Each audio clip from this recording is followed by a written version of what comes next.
Here we go. Jesus Storybook Bible, chapter 12. The teeny weeny true king. Samuel anoints David, from 1 Samuel 16. God's people had a new land. Now they wanted a king. But God is your king, Samuel told them. He is the one who looks after you best. We want a real king, they said, one who can see. God knew that a king might not be kind to his people or look after them as well as he would. But God's people didn't care. They wanted a king, and they wanted him now. So God gave them a king. He was called Saul, and he seemed like a good king at first. But he became proud and stopped listening to God.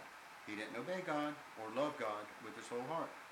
Saul can't help me with my plan, God said. I need a king who loves me and will teach my people to love me. I need a true king.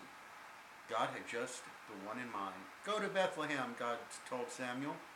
You'll find the new king there. Samuel's job was to listen to God and tell people what God said. So Samuel went to the little town of Bethlehem. God told Samuel to go to Jesse's house. God was going to choose one of Jesse's sons to be the new king.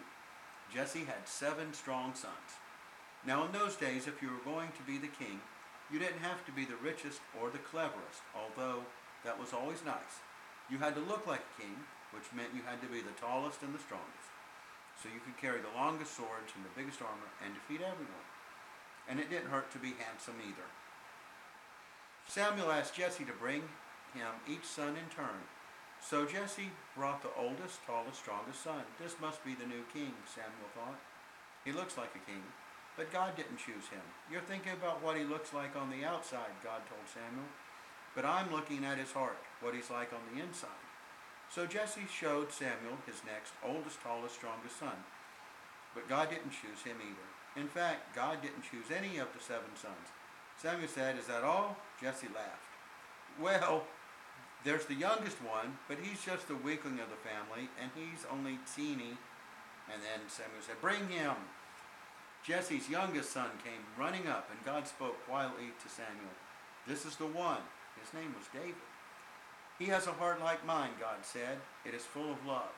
He will help me with my secret rescue plan. And one of his children's children's children will be the king, and that king will rule the world forever."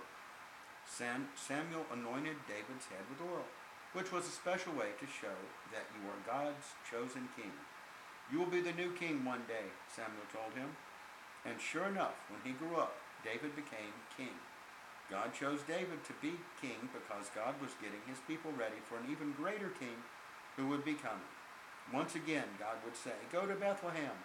You'll find the new king there." And there, one starry night in Bethlehem, in the town of David, 3 wise men would find him. The end for today.